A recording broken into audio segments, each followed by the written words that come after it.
HQ. They are doing a program with DS CATIA. If you've used CAD, DS CATIA is a new form of, well, it's not extremely new, but it's 3D modeling software. It is intended for very large projects. I've been told by somebody who's looked at this a little bit more, it's good for curved surfaces. It's good for if you're working with a team and you need the team to be able to work with the system as well. So if you're interested in that, they're going to be doing some marketing to you. They'll be doing some training for you, but they'll also have some special offers there for small and emerging companies. So that if that would be a benefit to you, head over to CoMotion HQ and take advantage of that. And here in this space, at unfortunately the same time, from 12 to 1:30 p.m. on Wednesday, December 6th, we're going to be having Venture Capital 101, a primer on venture capital. And this is by the guys from Osage University Partners. They're a venture company that is focused specifically on startups that are spinning out of university systems. They invest in biotech, they invest in mechanical, they invest in software. They're great people. They're going to be doing a whole thing. They're going to be providing lunch if you RSVP. And they're going to be talking about how do you secure venture financing, how do you talk to funders, when should you seek funding from family and friends versus angels versus VCs. And to RSVP to that, you would go to cmevents@uw.edu. And it's also on our webpage. You can always find all of this stuff on our webpage if you go to CoMotion. If you just look up CoMotion and events, it's the first thing that pops up on Google. So what are we doing today? This is going to be an awesome one. This is Ken Myer. Ken is one of the most popular and prolific mentors in our system. He is an EIR, which is an entrepreneur in residence with CoMotion. He advises a lot of our startups. He has really moved the needle for many of our startups. He did 15 years as an executive at IBM before the startups lured him away, and we're so happy that we did that. He's been an interim executive with a bunch of fantastic startups, HydraMaster, Yapta.com, Data.io, Tarmac. He's been president and CEO of the Washington Technology Industry Association, which is based here in Seattle. It's fantastic as well. He's on the boards of AnswerDash and Forterra, two of our bigger startups in the region. He's a lecturer at the UW Foster School of Business, teaching classes on leadership of high-performance organizations and technology commercialization. We're so happy to have him here today. Honored to be here. And yeah, thank you so much for being here. Thank you. Do I need to turn something on, or oh, it's working? Oh. Hi, everybody. Let me grab this. Really nice to be with you today. I thought, the title of this program was, I think, hiring the team and culture. And I decided to tweak it a bit. And so we can talk about that, but I'm going to talk about culture, and I'm going to talk about leadership and motivation. How many of you have ever taken leadership classes or in your life? Okay. And how many of you are in a startup today? How many of you are the CEO or senior leader of the startup? Excellent, excellent, excellent. So just a little background for this. Everything that I want to, you guys care about research as the basis for making decisions. And what I'm going to share with you today in a fairly accessible way is frameworks that are scientifically, rigorously been proven to be very strong as it pertains to leadership methods. So about 3 years ago, was asked if I teach a leadership class, and I thought, yeah, that'd be great. I've worked in industry for a long time, but I'd never read a leadership book in my life. Literally, had never done that. I had about a year to get ready for it, and so I was lucky enough that in the University of Washington Foster School of Business is a Center for Leadership and Strategic Thinking. And I went to them and I bowed before them and I said, fill up my brain with everything you can. And so I spent a year reading. And the beauty of that experience of doing that for a year was that the leading theories about what great leaders do completely jived with my intuition about what they do. And I think when you look at what I'll talk about today, you'll probably nod your head. And the tough part is, how do you become that, right? And what I've learned is that if you can get the leadership bug to bite you, meaning you get interested in this, it will engage you. And it'll be a really, really enjoyable process for you, because leadership development is really about personal development. I mean, it's really about you growing as a human being, motivating other human beings. And whether you do that as a parent, or as a football coach, or as a leader of a startup, or with any group of people, church, an association, anything, it can be extremely satisfying. And I would also argue, by the way, hello to the folks in Spokane and on the web. I'll do my very best to engage you from here. Grab a piece of paper and a pencil because I'm going to have you do some work. The thing that might be worth thinking about is that in many ways, the role you play as a leader will outlast and probably leave a longer legacy in the world, potentially, than the products and services you sell. Or they could be equivalent, right? So you have an ability as the leader of an organization to fundamentally affect other human beings in a really positive way. And so what we're going to talk about today is 7 questions, and I'd like to make this like a workshop. So please grab a piece of paper that's laying on your desk, grab a pen, and we're going to explore some questions. And going to have you put some answers down, and I'm going to give you only a short period of time as I ask these questions, because I just want to get your first stream of consciousness, kind of your gut feel. There is no right answer here. What it is we want to kind of get a sense of what you're thinking today, and then I'll share some thoughts, and then maybe you'll walk out of this with a piece of paper that says, this is version 1.0 of my personal leadership development. Because like anything else that you do in life, if you plan it, you have a much higher odds of succeeding in achieving the goals. And so I'm a big believer in putting together a leadership development plan, right? So any questions at this point?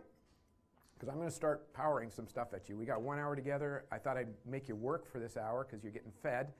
Burn up some of those calories. Okay, so 7 questions we're going to talk about today. So the first one is, are leaders born or made? How many people believe, generally speaking, leaders are born? How many people believe leaders are made? Okay, good answer. It's interesting. When you look at the data and you ask, what are the attributes that come in the package that's you from your DNA, and what comes through environment and influences and experiences, generally speaking, about 30% of your skills relative to how you might be a leader, i.e. your personality, your intelligence, and your emotional makeup, a good portion of that is in the package that comes at birth. But 70% or more of who you can become as a leader is entirely learnable. This is stuff you can learn, okay? And so this matters because if you think that you're, and you don't, that's good, but you'd be surprised. A lot of people I speak to kind of think you either got it or you don't as a leader. And granted, there's certain personality makeup that contribute more positively, perhaps, to being an inspirational kind of style of personality. But the reason it's important is because if you think you're born, then you have a fixed view of who you are and what you can become. Whereas if you think it's made, then you have a much more developing and learning orientation. And that's the key to becoming a better leader, is because you really have to do self-reflection. And that's not something that everybody does. Maybe some of us, when we grew up, wrote diaries. Maybe you didn't. But the active pursuit of self-reflection is really, really important to developing your leadership skills. So how are you going to do this? How do you develop your leadership skills? Well, you're not going to do it all at once. It's going to take time. It's going to be in your own way. You are not to try to become perfectly the leader that you see in somebody else. You're going to grab pieces of who they are. You're going to notice things that they do, and you say, you know what, that resonates with me. I'm going to remember that and evoke that. But you're not trying to become somebody else. Everybody has the ability to be an effective leader in their own style and in their own way. But you're going to do this from taking good and bad experiences from life. You're going to get this by putting a plan together. You're going to get this by experimenting, which means some things will work and some things won't. It is the scientific method. You're going to make a little bit of a hypothesis about what you might need to do to change. You're going to test that out, and sometimes it's going to be fantastic, and sometimes it's going to fail brilliantly, right? And you're going to get a lot of your leadership from role models and then from reading and learning. There are actually lots of great resources out there today that are scientifically based. I'm going to talk about one of them in a little bit. that translates quite a bit of scientific theory into a very simple framework that, having read all the scientific work and I look at the end product of the more accessible book, said that's perfect, that's fine, that achieves the objective of communicating what's important when you think about effective leadership. Okay, so first point is you guys can do this. A big part of this is self-reflection. So the second point I'd suggest is important to talk about is this journey you're about to embark on. Startups are very hard. Startups are marathons. They're not 400-yard dashes or 200-yard dashes. It takes a lot of psychic energy to be a leader of a small company, right? And I would suggest that there is a way to think about this psychic energy, right? And I would put it in a framework about capital. You have psychological capital, okay? So let's talk about the different kinds of capital you might already know about, and we'll introduce this concept called psychological capital. So you all know about economic capital, right? That's kind of what you have. That's how much money you have. That's what you possess tangibly, right? That's your economic capital. You have human capital. This is your experience, and your knowledge, and your skills, your domain knowledge, right? This is what you bring in terms of a set of capital to anything in life. You bring your assets and your money, you bring your skills and your talents and your education, and then you bring social capital, and that's the people who you know, the relationships you have, right? Your network, your friends, your contacts. So you've got what you have, which is your economic capital. You have what you know, which is your human capital, and you have your who you know, which is your social capital. Well, there's one other concept that's there, which is really who you are. And the question is, how much positive psychological capital do you have, or can you build so that you can weather the journey you're about to go down, right? And if you're conscious of these elements, then you're probably more likely to be able to say, oh, I can work on those things. Okay, so here's the first framework, which is this framework called psychological capital. It's very well recognized in the scientific domain, right, of human psychology. Okay, and there's 4 ingredients to it, and there is an acronym that is represented by it, HERO, H-E-R-O. And what it is the capacity to address challenging situations, including change. It's the human capacity to deal with challenging situations and change, which you are all going to experience every single day as a startup leader, right? It's a tough, tough job to be a startup leader. It's exciting, it's up and down, but it is very challenging, especially because in any CEO role, you know, you're kind of, the quote, lonely at the top, right? But at least in maybe bigger organizations, you have people you can go talk to, right? In a small startup, it's tough to be able to be completely candid about the fears you're feeling or the challenges you're experiencing with the team, which is why it's good to have advisors, and you're going to get board members, and you're going to get colleagues who are going to be your sounding boards for that.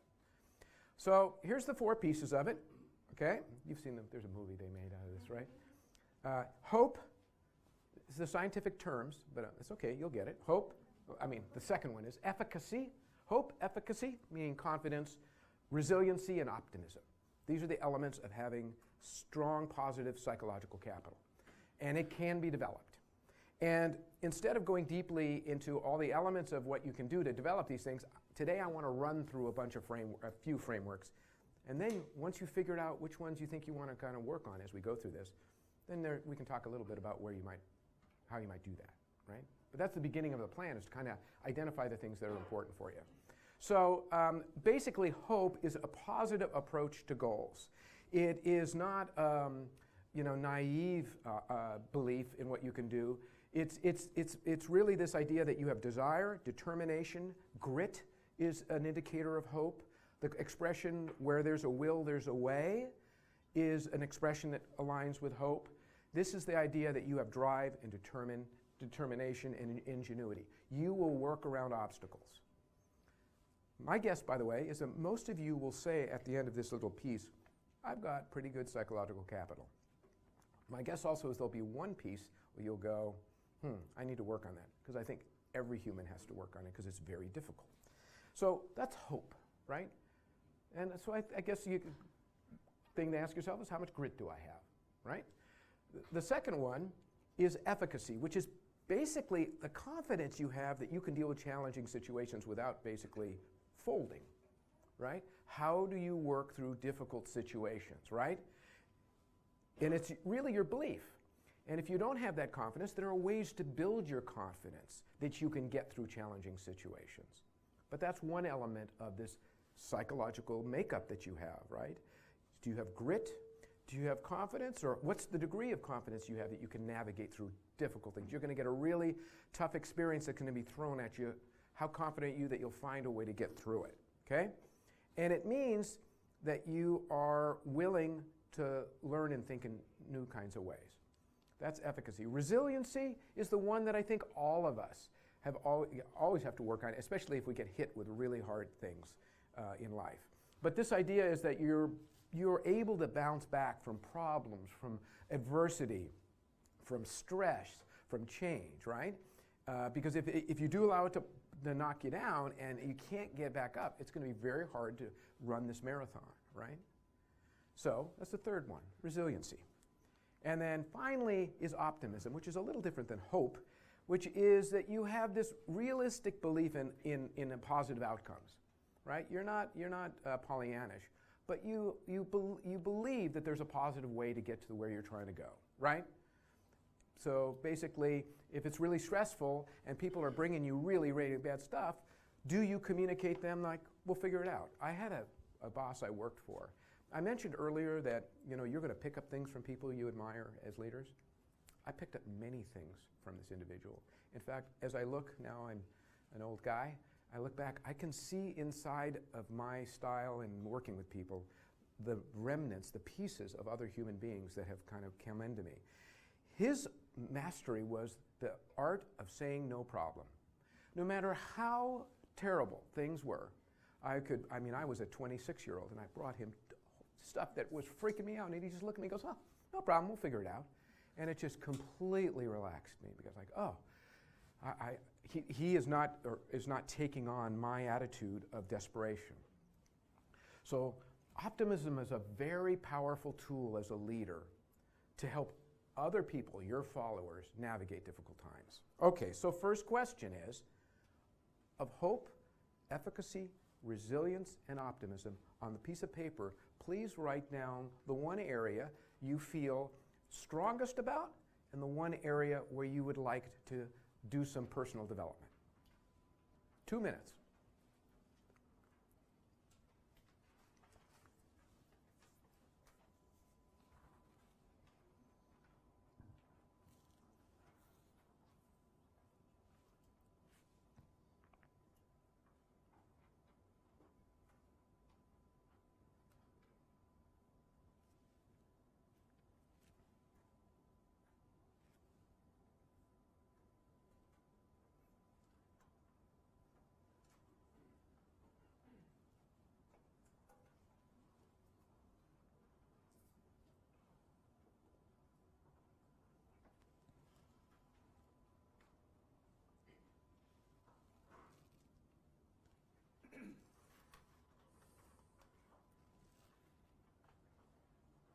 Okay. Next concept, which is where do you currently spend your time, or do you want to spend your time between leading and managing? So what's the difference between leading and managing? What's leading? Bark it out. What's leading? What does leading mean? What does leading mean? Inspiring. What does leading mean? Providing a vision. Providing a vision. What's leading mean? Encouraging people to do something. Yes? Create a culture. Creating a culture. It's okay. What's managing? What's managing? Checking if people did their task correctly. What's managing? What's managing? Setting programs and goals. What's managing? Compliance. Compliance. Awesome. You already know the difference. Here's one way to think about it conceptually. Managing is dealing with complexity. Leadership is dealing with change. You need to do both in the role as a CEO of a startup. You're dealing with complexity. You're dealing with change. The kinds of things that kind of fall into, as you just mentioned, managing are setting your company goals. We don't want, in the midst of complexity, we have to have a clean set of goals. Defining roles and responsibilities of people. Building processes to run the business.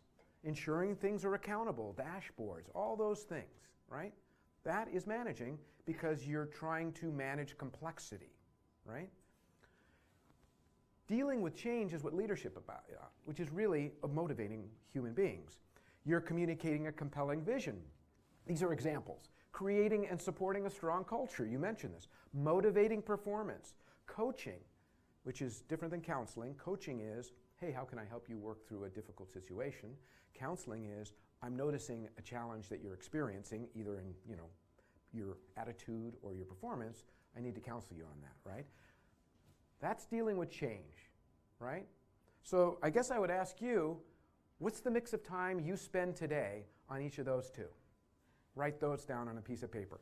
How much time would you say you spend on managing as a percentage? How much time do you spend on leading? What percent of 100 would you allocate to both today?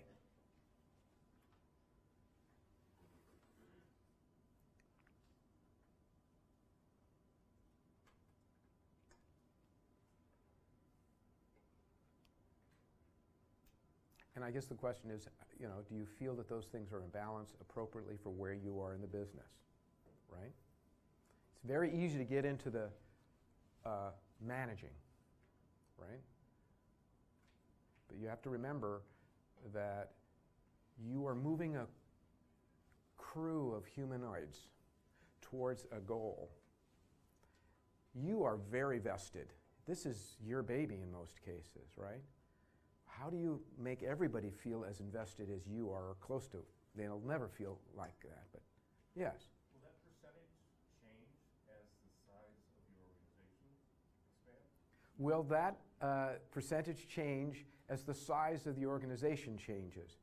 The time you spend as a leader will change on these things. As your company grows, you're going to be spending more time on leadership after you get your managerial processes in place and you build your organization who is going to take care of 99% of the managing of your business. And as the leader, you are inspiring a vision, right? You are helping to make sure the culture is healthy and appropriate for the company, right? You are a role model for the way you hope people will behave. So your role as a leader as a company grows increasingly gets more symbolic. It's very in the early stages. You're a coach. You're not really running an organization. You're a team leader, and you're in there. You're a coach player. And frankly, I'm a big believer in holding on to coach player as long as you can, always, right? It just is. You have a lot to contribute to the business, and people appreciate the fact that you're a coach player. You just have to be careful that in that role, because you want people to grow, and you don't want to be too much of a player that they feel like you're kind of running this thing, right? Did that answer your question? Okay. So I guess the second question we're asking ourselves, so first question is kind of like, what do I need to do if I think about this hard road ahead mentally? Second question is, where am I spending my time in these two categories of things? Okay? Next one. Are you willing to evolve your theory of leadership? And now what's that mean? That means that you all today already have a theory of leadership. You have, because you're acting, when you ask somebody to go do something in your team, and you do or don't use some tool to motivate them to go do it, you're implementing some sort of theory you have about how to motivate other human beings, right? Right? I'd like you to take a minute to write down 3 words or 3 sentences which summarizes your philosophy about how to motivate other human beings. What do you think works in motivating other people?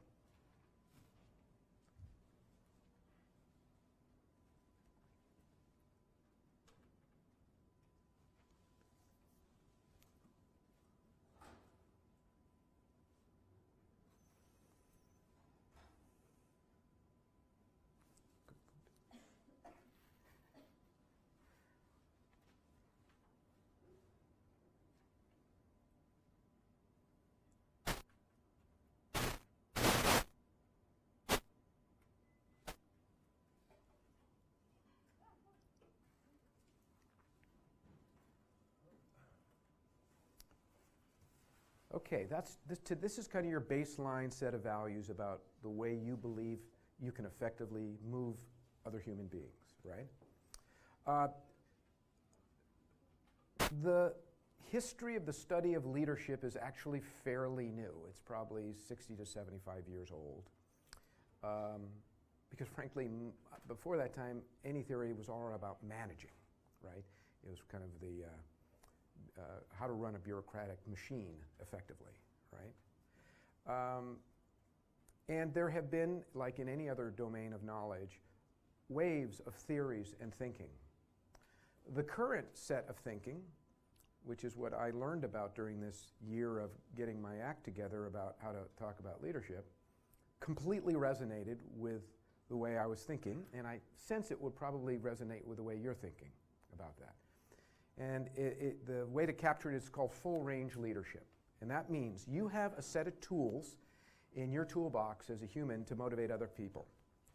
And it ranges from very transactional kinds of things you do with other people to get them to do things that you hope they'll do, to very inspirational things that you do to hopefully get them to do what they do, right?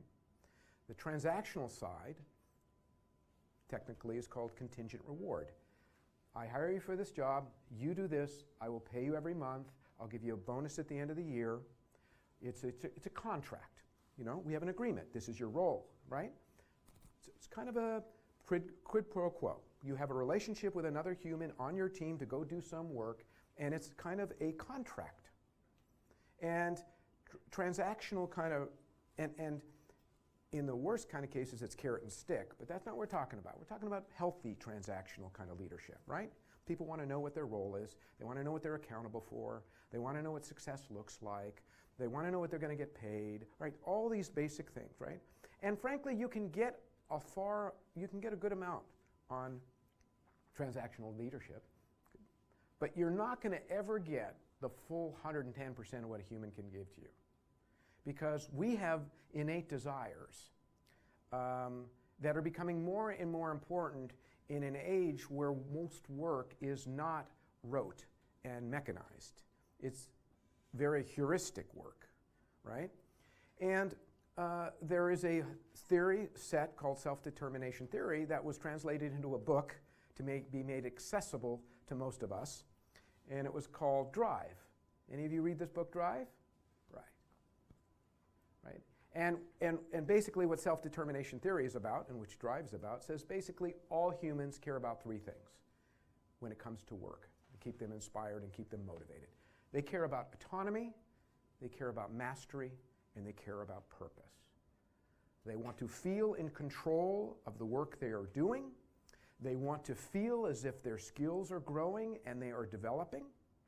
And they want to feel that they're doing that in the service of something meaningful. And that these things are more important to people than money. Money is only a question when it's not generally market rate or fair relative to other people. That's what makes people grumpy. Most people are not motivated by money. They just want a fair wage for what they're doing. What they're motivated by are these kinds of things, kind of self-actualization kinds of things, right? Which is not surprising given the modern world we live in which most of our basic needs are covered. So these are 3 concepts that I think are really worthwhile to think about as a leader, because your behaviors are going to encourage or not encourage these 3 things, right? And you can see why. If you are micromanaging, you're not giving autonomy, right? You're basically saying, here's what I want you to do. if you are defining in very narrow terms what somebody's success is or their role is, you're kind of limiting their feeling that they can actually become great at something, right? And if it's all in the service of nothing that's clear, then there's no internal belief that there's a higher purpose or a greater purpose that you're pursuing. I learned this lesson personally when I ran an organization, and I thought I was doing everything great because I totally believed in where we were going. And I was excited for the possibilities, and I was giving people free rein. Hey, you know, here's your kind of role, go with it. And I wanted to make it, but after about a year, the team came up to me and they go, Ken, where are we trying to go? What is this all about? We're all working hard and we're all doing some really interesting things, but like, what's this all about? And you as a startup leader have this ability to get people really excited about this purpose. Okay.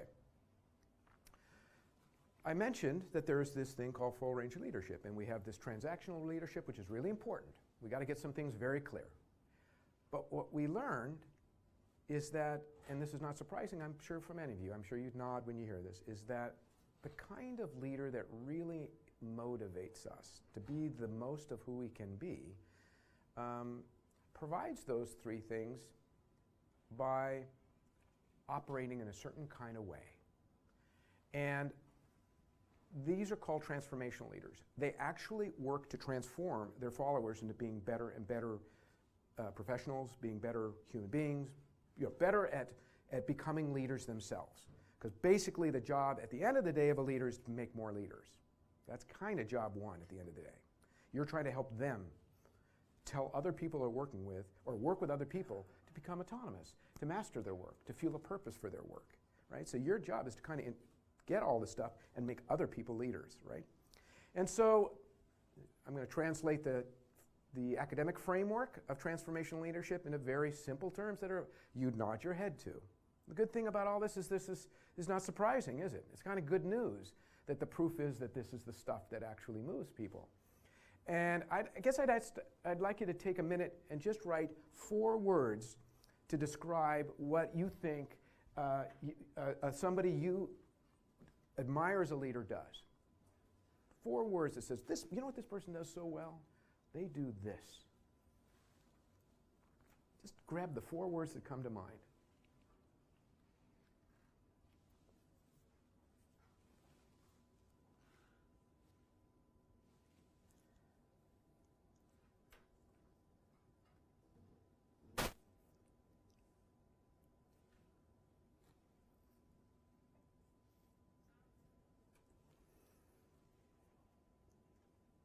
Okay, let's start listing some of these words.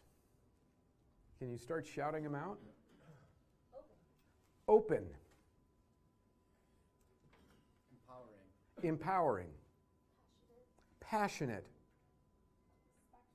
Respectful. Direct. Where was that? Direct. Compromise. Compromise? Listen. Communicates. Recognizes. You know, it's interesting, I teach this class on leadership, and I ask the students to write it on the board. I say, use words to describe what, people you really admire as leaders are, and how do they make you feel? And I take a picture of that every time, and I've done 3 or 4 of these classes now. And the same words keep coming again and again. We all know what great leaders do. Challenge is, how do you become that, right? It takes work. It takes a plan to say, what do I need to work on, and how am I going to go try some experiments in behavior to change? And so when we start the class that I teach, we actually start with something called a developmental readiness assessment. The concept is this: I can tell you a lot of ideas about what great leaders do, but that doesn't make any difference to how you're going to behave if you're not developmentally ready to change the way you think. So at the end of the day, no matter what I say, the most important question might be, how open are you to try new things? Because if you are if you balance your performance orientation with a really strong, healthy learning orientation, you can transform the way you motivate other people. And in the process, you'll get a really cool satisfaction out of doing that. And the great thing is from experience, and now I'm getting an old guy, is the more you do these things that you admire other people that we've just used, the happier the teams are, the more productive they are. So it really works. So you described some of those words. So we said transactional leadership is this. You got to do that. You got to define roles, responsibilities, all that. Here's some of the things that transformational leaders do. Technical terms are called idealized influence, the 4 I's. Idealized influence, intellectual stimulation, inspirational motivation, individualized consideration. That's an easy way to not remember something. So let me tell you how to remember this.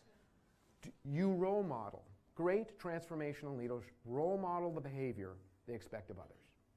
Great transformational leaders encourage creativity and challenge and force people to think. Really challenge them to think and develop. Transformational leaders motivate and inspire. So there is a motivational element to these leaders. And then finally, they personalize leadership. That means they look at Albert and the role that he has and how developmentally ready Albert is to take on a challenging assignment. And they go, Albert, I want you to go do that thing. And hopefully Albert just simmers a little bit. You want him to simmer a little bit. It's called adaptive conflict. You actually want people to grow, and the way you're going to grow is to make them a little uncomfortable. You just don't want them to boil, right? Boil is not a good thing, right? And so they individualize, and so they determine how far can I stretch folks, right? That's the idea. So, again, role model encourages creativity, people to think, motivate and inspire, personalized leadership. These kind of leaders challenge their followers. They are willing to be vulnerable, admit their mistakes, admit that they don't know something. They are conscious that their goal is to develop their team. That's what they're doing, right? Because you've got all these business objectives, right? None of this doesn't mean you don't go march and try to get your startup off the ground and running. But from the very earliest stages, you can have a big influence in how you want your team to think about what they're able to accomplish. And they kind of have a mental development plan in their head for everybody. Okay, so on your piece of paper, take 30 seconds. If you were to think about some area that you'd like to work on, is it walking the talk? Is it inspiring others? Is it individualizing the way you lead other people? Or is it challenging your team intellectually? And that means that challenging to also push back on you. So which one would you want to spend some time on?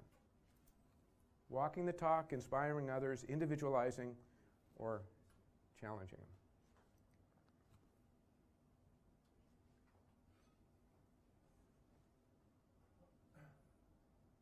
Okay.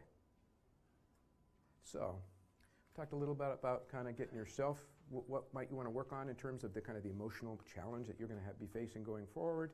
We talked a little bit about kind of what's your theory of motivating and what are some thoughts about what effective motivation framework, this kind of autonomy, mastery, purpose.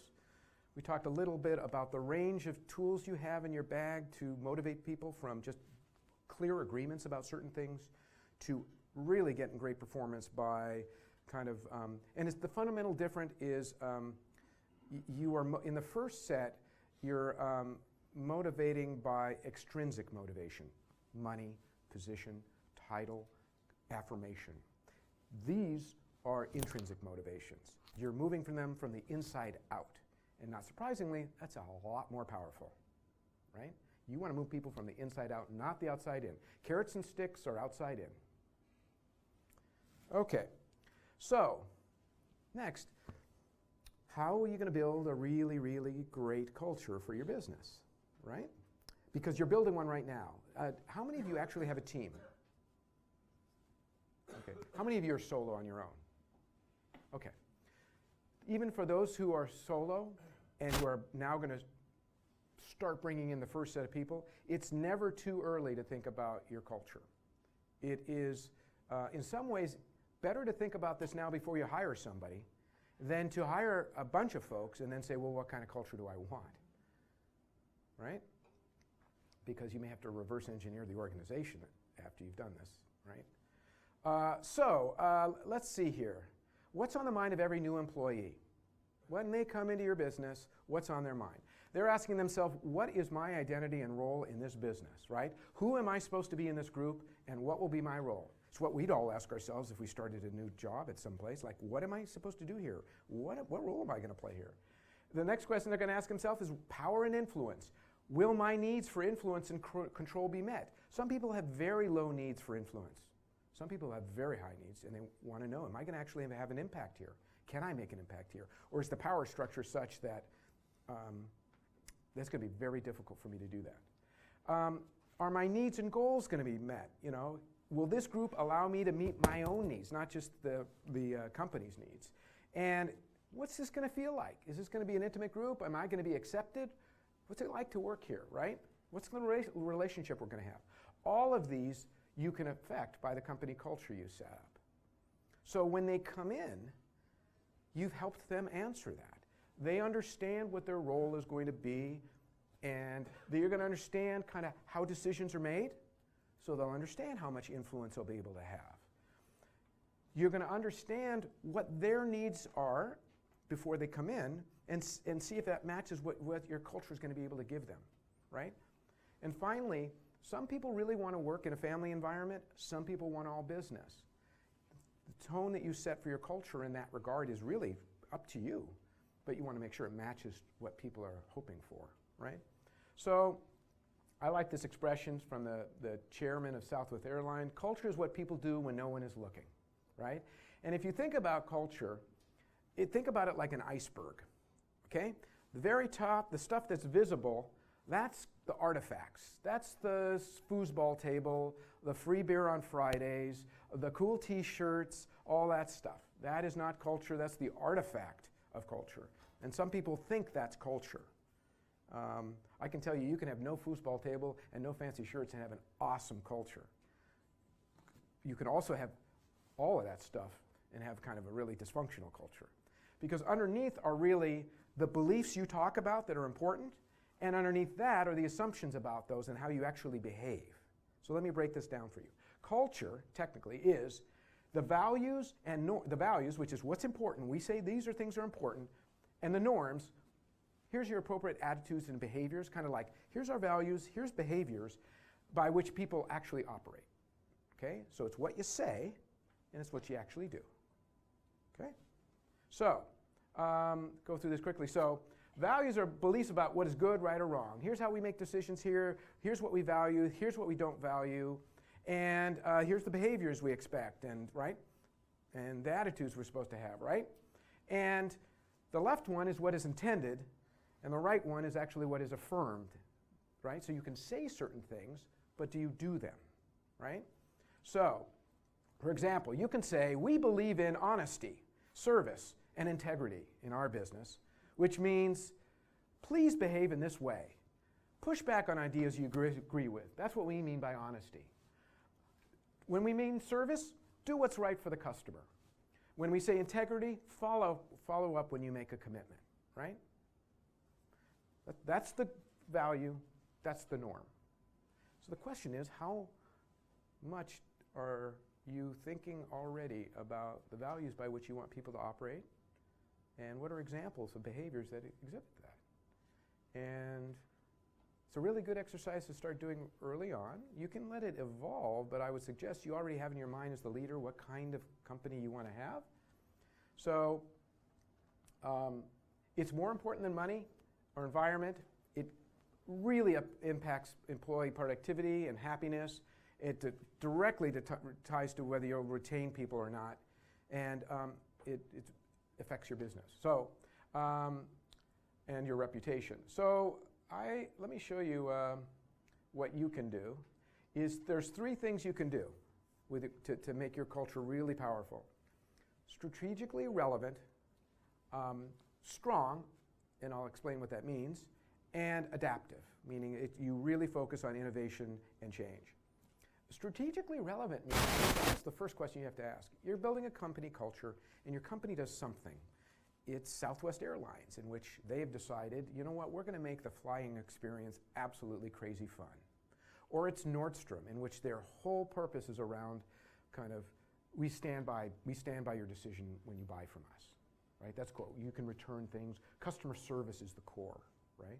So if you were to ask yourself, strategically to be successful in the market you're going to go into, in who you are as a company in the market, what is like core? Is it service?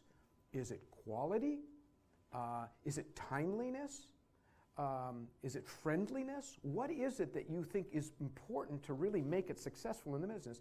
And ask yourself, all right, how am I going to make that part of the culture of our business?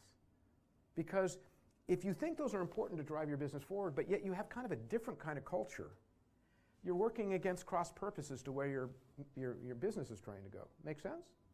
So the first question is it strategically relevant? And then so far as an example, Zappos, the shoe company, right? Their strategy is stated to be delivering happiness and wow customer service. And that's everything in that organization is about customer service, right? And I would wager you get a lot of that at Nordstrom when you train, right? Starbucks, anyone work at Starbucks? Ever? Right? I think that there is a belief around a really consistent quality experience for every single person who goes in there, because you're buying a premium product. You're buying a $3 bunch of coffee, right? Hot water, right? So you want everybody who gets that to feel like it was custom made for them, right? And it's got their name. Ken, your coffee's ready, right? You can bet that whatever Starbucks is seeking to do and how it positions itself in the market, it's training its employees around a culture that supports that. So ask yourself, based on what I'm trying to get done, what kind of culture do I want to have? And that really affects the people you hire. Because if somebody could be very technically competent in some domain, but they don't have the values that align with the behaviors you need for that. Yes? Trader Joe's. Trader Joe's. Every time you walk in there, they don't ask you the standard question like, hi, how are you doing? Usually it's a very personalized question, like, what are you doing this weekend? How was your week? I mean, it's an engaging question. It's a personal, yeah, very personalized. This guy walking around with those black beads in his neck, who walks around and just asks you, how are you? Can I help you find something? Right, right. That's not something, you can teach some of that, but you're probably hiring for that. When they're interviewing something, they just say, is this person the kind of person who will be comfortable doing that? Absolutely, great example. So the first thing is kind of make it strategically smart, right? Then the second thing is this idea of being strong. And here's how you want to think about strong. Strong is two axes. It is basically how shared is the culture inside your business? Meaning, how much do people have a shared view of this is the kind of culture we have at our company? And how much do they actually walk the talk? So if there is very little shared view about what the culture is, right? And everybody does kind of what they want, you have a very weak culture, not surprisingly.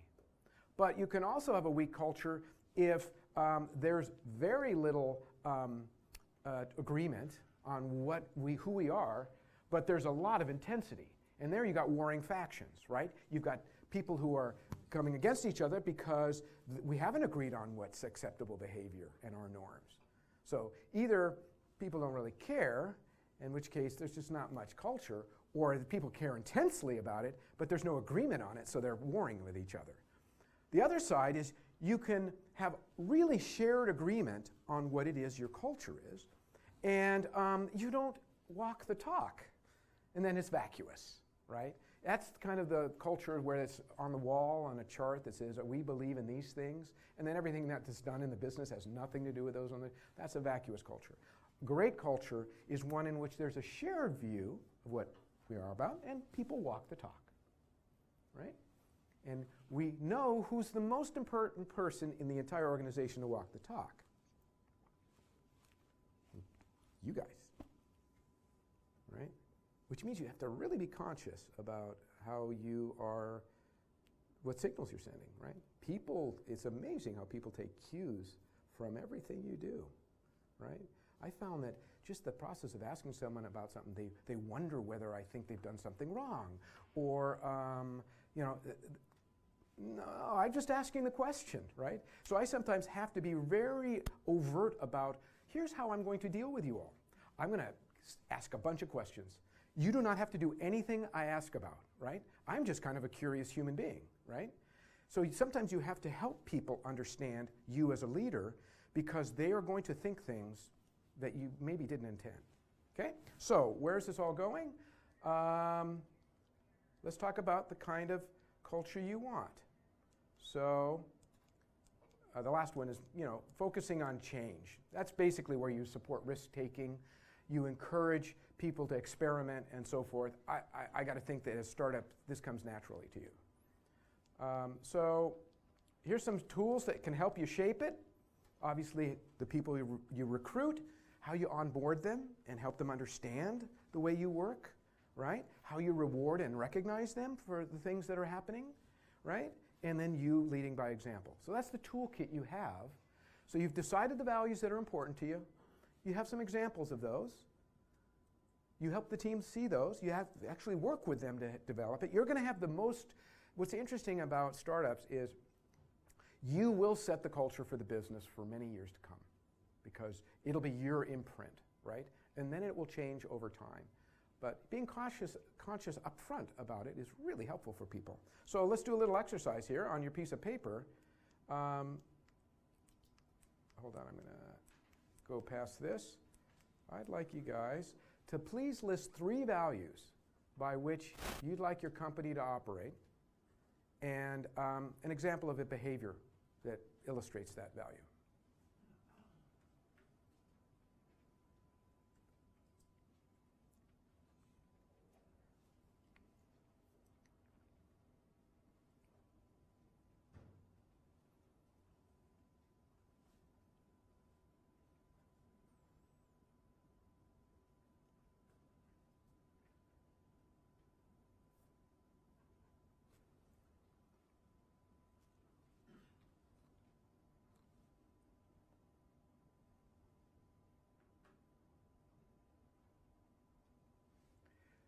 Is this attached to a speaker, by the way?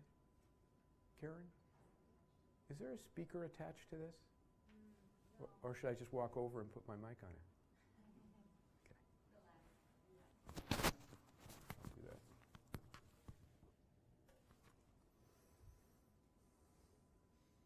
So 3 values that you think are really important, the way your company would like to operate, and an example of what that really means.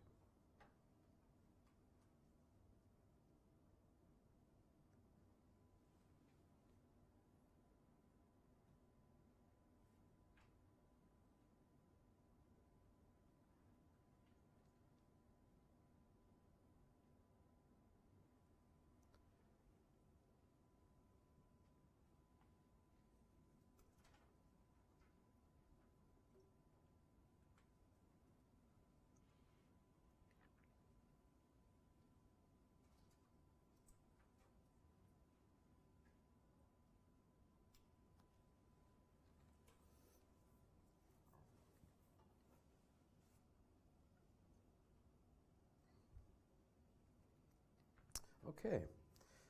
I threw a lot at you in a 1-hour period. I hope it wasn't too overwhelming. I guess stepping back, we can talk about hiring if you want, but I think this stuff is much more meaningful for actually the success of your business. This is a wonderful journey you guys are on. It's really a lot of fun. I admire the courage that you all have to take on a new venture. It's one of the most exciting things you'll do in your life. And I'd encourage you as you think about your day, which is already maxed out, to say, how do I set aside a little bit of time every day to reflect on either what I want to do that day and accomplish, or what I've done that day that you feel good about that can give you your energy, that you're going to always be charging your battery.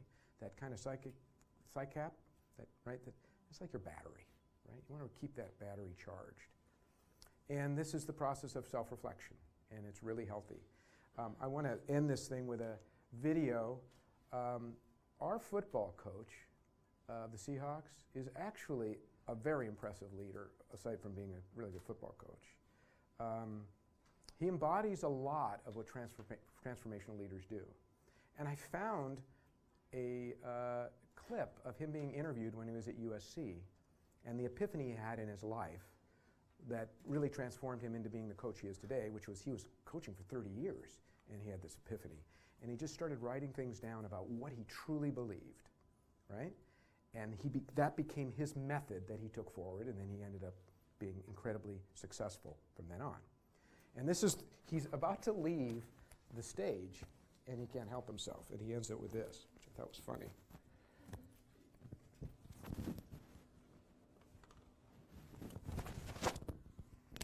So do you think the sound will come out of this if I play it?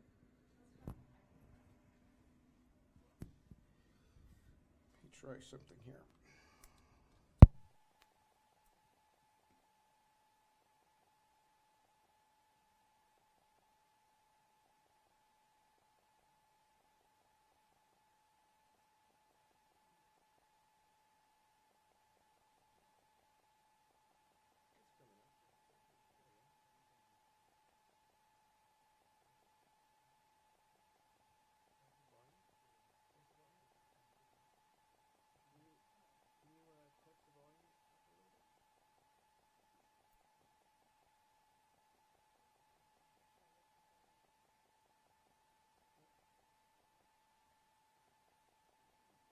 Sorry, guys. Give us a second here. We can see if we can get it out.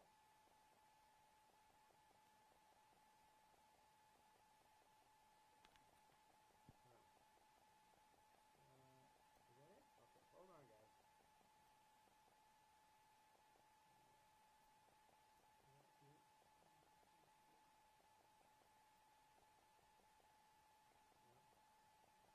Okay, well, you know what? We'll get you it. It's in the PowerPoint. Here's the point of it. He basically looks at the people and he says, go home and write down what's really important to you. Fill up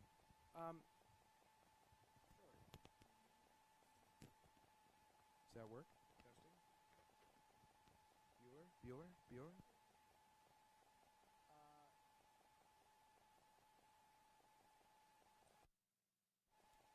Can you hear me? Testing? Yeah? No? Testing? Testing? Hello? Hello? Hello? Regardless, I'll just talk loudly.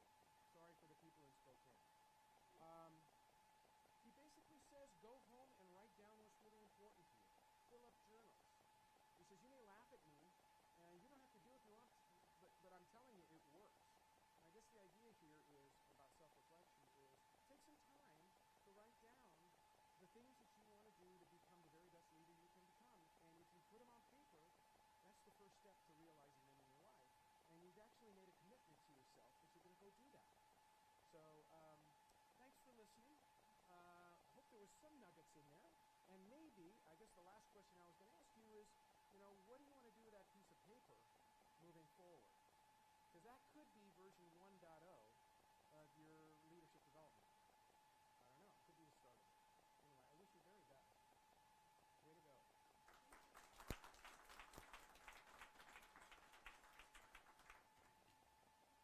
Yes. Hello? Yes, yes. Sorry.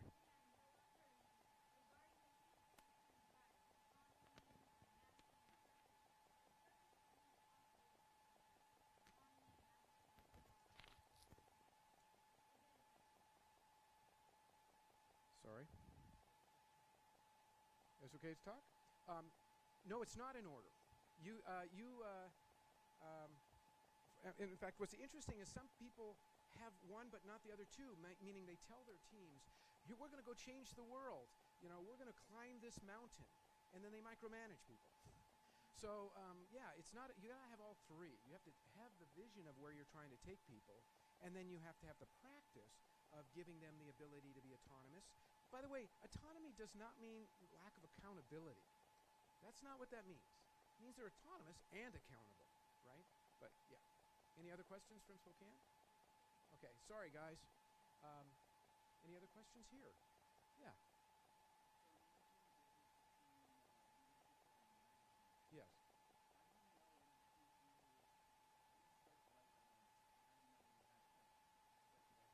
It's a great question. How do you know you strike the right balance between leadership and management?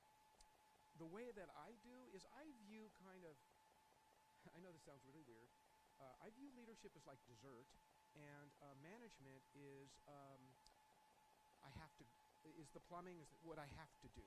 Meaning I love to lead, do the leadership behaviors, but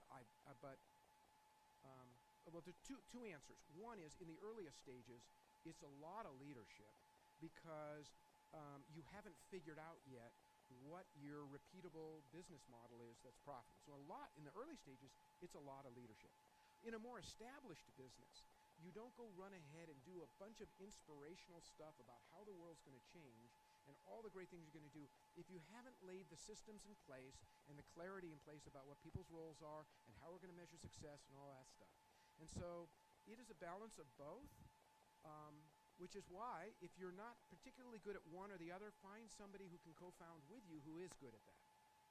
So find a yin-yangs. Find someone, if you're more inspirational and more visionary and motivational and very interested in people's ideas and don't take, don't wrap your ego in, you may have one part of the equation and you may need to have someone with you who is better at the managerial functions in your business.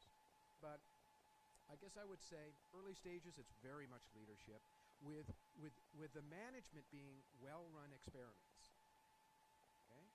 As you grow, it continues to be leadership with now building managerial tools around the hiring, around the processes you need in the business, roles and responsibilities. Things are going to start to get more structured after you have done your kind of product market fit. You've got your first set of customers.